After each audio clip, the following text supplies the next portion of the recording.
हजारों लाखों करोड़ों धनपति लोग का नाम इतिहास में समा गया, हम कितनों को जानते हैं? आज वर्तमान में कुछ धनपति लोग हैं जिसका नाम हम जानते हैं, लेकिन उन सबका नाम हम जानते हैं जो धनपति नहीं थे, अर्थात जिनके पास सोने चांदी हीरे जवाहरात नहीं थे, लेकिन ज्ञान की दौलत थी, प्रेम की दौलत थी, भक्ति की दौलत थी, सेवा की दौलत थी। मीराबाई हों, माता शबरी हों, ये लोग प्रेम की दौलत से धनी थे, ये लोग ज्ञान की दौलत से धनी थे, इनके पास ज्ञान का खजाना था। आप सुन रहे थे, महात्मा बुद्ध अपने सोने चांदी हीरे जवाहरात से जड़े हुए घर कमरे वस्त्र को छोड़कर जंगल चले गए। जिस धन के लिए आज लोग हत्या कर रहे हैं, उसी धन को त्याग करके सिद्धार्थ जंगल जाते हैं शांति की खोज के लिए। सुख सुविधाएं तो संसार में मिल जाएंगी, सोने के लिए डनलप के गद्दे मिल जाएंगे, चलने के लिए एयर कंडीशनर गाड़ी मिल जाएगी, बैठने के लिए एयर कंडीशन कमरे मिल जाएंगे, भोजन के लिए मेवे मिष्ठान मिल जाएंगे, सोने चांदी की थालियां मिल जाएंगी, लेकिन भूख नहीं मिलेगी धन से। वो मिलेगी आपकी निर्मलता से, आपकी पवित्रता से, वो मिलेगी आपके भीतर की निश्चिंतता से। इसलिए आप मेडिकल स्टोर जाएंगे तो आप देखेंगे कि मेडिकल वाले से आप कभी पूछना, किसी भी मेडिकल में जाके, कि आपके यहाँ सबसे ज़्यादा नींद की गोली कौन खरीदता है और भूख न लगने पर भूख लगने वाली गोली कौन खरीदता है, तो आपको बताएगा कि सब धनपति लोग खरीदते हैं, किसान तो आज तक नहीं खरीदा। क्योंकि जो मजदूर वर्ग के लोग हैं, जो श्रम करने वाले लोग हैं, उनको इसकी जरूरत नहीं पड़ती। संत कहते हैं सच्चे मन से आप भक्ति करना, भक्ति में बहानेबाजी नहीं, हम बहाने खोज लेते हैं। सत्संग करना हो, भक्ति करना हो, हम बहाने खोज लेते हैं। आज मौका नहीं है, ध्यान का समय नहीं है, अब संत कह दिए ध्यान करो। आदमी कहता है कैसे ध्यान करें? जिस समय ध्यान करते हैं उसी समय कुत्ता भौंकना शुरू कर देता है, जिस समय ध्यान करते हैं उसी समय बच्चा रोना शुरू कर देता है, जिस समय ध्यान करते हैं उसी समय ट्रक गुजरना शुरू हो जाता है। कैसे ध्यान करें? अब इसका मतलब तो है जीवन में कभी ध्यान नहीं कर पाएंगे, क्योंकि कुत्ता भौंकना बंद तो कभी नहीं करेगा, बच्चे रोना बंद कभी नहीं करेंगे, और अगर सड़क के किनारे घर है तो ट्रक गुजरना बंद कभी नहीं होगा। तो क्या ध्यान कभी नहीं होगा? संत कहते हैं जिसका मन, जिसका चित्त ध्यान में लगा है, वो ट्रक के ऊपर बैठ के भी ध्यान कर लेता है, वो बाजार में भी ध्यान कर लेता है, वो शहर बाजार उसके लिए मायने नहीं रखते, वो कहीं भी ध्यान कर लेगा, वो कहीं भी पूजा कर लेगा। ध्यान करने के लिए जंगल ही हो, कोई जरूरी नहीं है। ऐसा भी हो सकता है कि जो आदमी जंगल में बैठा है उसका मन बाजार में घूम रहा हो, और ऐसा भी हो सकता है कि जो बाजार में बैठा है उसका मन जंगल में हो। भीतर आप किस स्थिति में हैं, इसका संबंध बाहर के जगत से नहीं है। कोई कांटे पर बैठा हुआ, धूप में, कड़ी धूप में कांटे पर बैठा हुआ आदमी भी क्रोध से लबालब भरा हो, और कोई ऐसा भी हो सकता है सहज किसी जगह आराम से बैठा हुआ छाया में, वो भी प्रेम से भरा हो। साधना का संबंध, ध्यान का संबंध बाहर के जगत से है ही नहीं। अगर कोई सोचता है कि नहीं हम जंगल चले जाएंगे तो ध्यान लग जाएगा, जंगल चले जाएंगे तो तपस्वी हो जाएंगे, उसी जंगल में तो शेर रहता है, ध्यानी कहाँ बन गया? उसी जंगल में भेड़िया रहता है, ध्यानी कहाँ बन गया? अगर हम सोचते हैं जल में बैठकर ध्यान कर लेंगे, उसी जल में मछली रहती है, ध्यानी कहाँ बन गई? उसी में मगरमच्छ रहता है, ध्यानी कहाँ बन गया? ध्यानी बनने के लिए चित्त का निर्मल होना जरूरी है। मैंने कहा सत्संग के लिए, ध्यान के लिए कभी बहाने मत करिए। लेकिन आज आदमी की प्रवृत्ति ऐसी हो गई कि जहाँ सत्संग की बात आती है, अच्छा कभी कर लेंगे, लेकिन कोई गलत काम करना हो, गुस्सा करना हो, लड़ाई करनी हो, हम तुरंत तैयार हो जाते हैं। उठपटांग काम करना हो, हम तुरंत राजी हो जाते हैं, लेकिन सही काम करना हो, हम कहते हैं ये हमसे नहीं होगा। किसी बच्चे से आप कहिए भजन सुनाओ, सिर खुजलाता है। आप कहिए कोई फिल्मी गीत सुनाओ, तुरंत सुना देगा।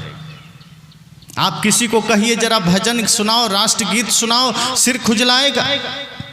लेकिन उल्टे सीधे गीत जो आज सुनता है, कोई कहीं सीखने नहीं गया हो, लेकिन वो सुना देता है।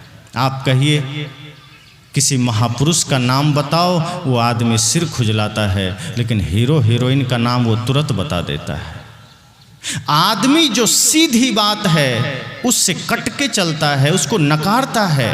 आप किसी को कहिए बैठ के यहीं ध्यान करो, वो आदमी उठ के चल देगा।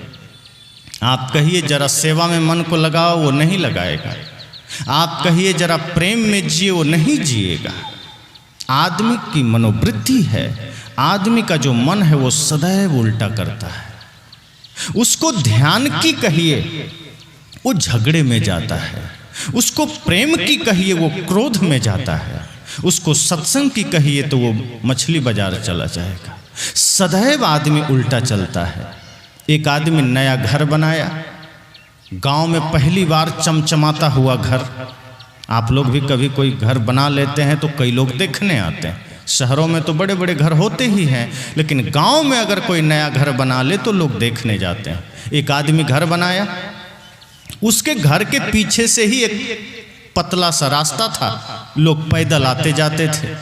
तो घर बनाया, बढ़िया रंग पोताई कर दिया, सारी चीजें कर दिया। उसके बाद दीवार के पीछे लिख दिया, कृपया यहाँ पेशाब ना करें। जानते हैं कई बार लिखना ही खतरा हो जाता है। अब अच्छा भला लोग आते जाते थे, किसी का ध्यान नहीं होता था, लोग गुजर जाते थे। अब उस आदमी ने सोचा मैं नया घर बनाया हूँ, कहीं यहाँ लोग पेशाब करने लगे तो घर से गंदगी, पीछे से दुर्गंध आएगी, घर का दीवार खराब होगा। उसने लिख दिया कृपया यहाँ पेशाब ना करें। अब आदमी, मैंने कहा ना, आदमी की मनोवृत्ति ऐसी है कि आप किसी को एक बॉक्स दे दीजिए, डिब्बा दे दीजिए कि जाओ इसको घर में पहुंचा दो, वो पहुंचा देगा। लेकिन आप इतना भर कह दीजिए कि ये डिब्बा ले जाके घर पहुंचा दो और ध्यान रहे इसको रास्ते में खोलना नहीं, अब वो जरूर खोलेगा। उसकी प्रवृत्ति ऐसी होती है, कोई एकांत में छिप कर खोलेगा कि पता नहीं क्या भर दिया, मना क्यों किया। आप किसी को कह दीजिए बैठो यहीं, उस रूम में मत झांकना, अब वो चुपके से झांकेगा, धीरे से झांकेगा। कोई फिल्म लग जाए और कह दे कि सावधान, ये किसी आम पब्लिक के देखने के लिए नहीं है, अब देखिए रात के पीछे वाले गेट से भीड़ लग जाएगी कि आखिर है क्या ये। वो आदमी पीछे लिख दिया कृपया दीवार में पेशाब ना करें, कृपया यहाँ पेशाब ना करें। अब जो भी गुजरता वो जा रहा होता है, लेकिन जैसे ही नजर पड़ जाती है दीवार पर कि कृपया यहाँ पेशाब ना करें, अब वो रुक जाता है। कहा हाँ करेंगे, क्या कर लेगा तुम हमारा मालिक है। अब वो वहाँ पेशाब करता निकल जाता।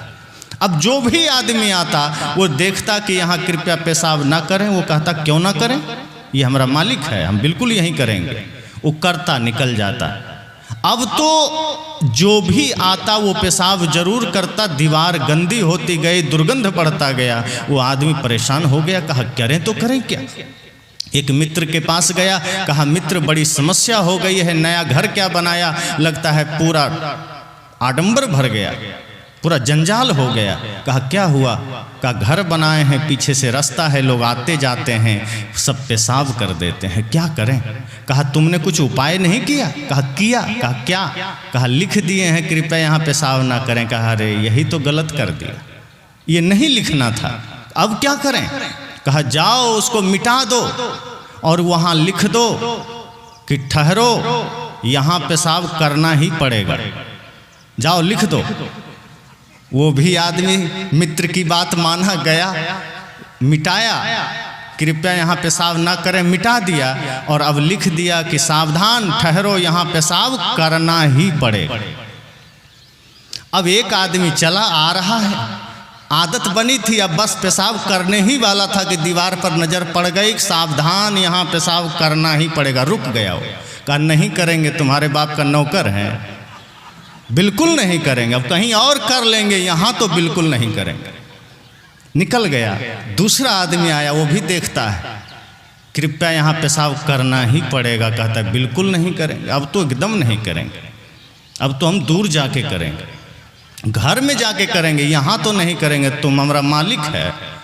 ऐसे करते करते बंद हो गया। यही प्रवृत्ति संसार की है, हमारी है। किसी से कह दीजिए एकदम बैठो यहीं ध्यान सत्संग करो, क्यों करें? भाई में झगड़ा मत करो, वो आदमी अवश्य झगड़ा करता है। परिवार में झगड़ा मत करो, वो अवश्य झगड़ा करता है, बहाने बनाता है। क्या करें, हमारे पास धर्म के लिए समय नहीं है, क्या करें, हमारे पास भक्ति के लिए समय नहीं है।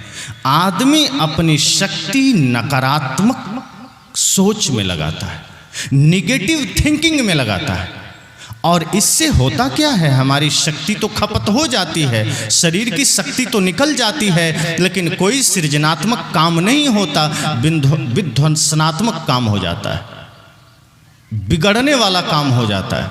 साहब कहते हैं अपनी शक्ति को सृजन में लगाओ, अपनी शक्ति को प्रेम में लगाओ, अपनी शक्ति को भक्ति में लगाओ। ये मत सोचो कि सामने वाला हमसे मीठा व्यवहार करेगा तो ही हम करेंगे। ये बहाने मत बनाओ कि सामने वाला ने गाली दिया तो हमने गाली दी। अरे सामने वाला कुछ भी दे, टीवी में तो बहुत लोग गाली बकते हैं, आप क्या गाली देते हैं? रास्ते में चल रहे हैं, कुत्ता भौंकने लगा तो क्या आप भी भौंकने लगते हैं? जिसकी जो आदत है करे, अपनी जिम्मेदारी लीजिए कि मुझे क्या करना है, दुनिया क्या करती है उसको उस पर छोड़ दीजिए, सामने वाला क्या करता है उस पर छोड़ दीजिए।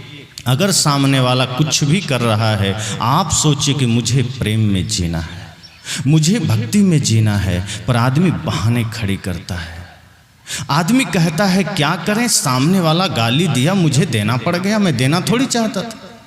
अरे भाई गाली है तभी तो दिया, जिसके हृदय में गाली रहेगा वही तो देगा, हृदय में है ही नहीं तो कहाँ से देगा।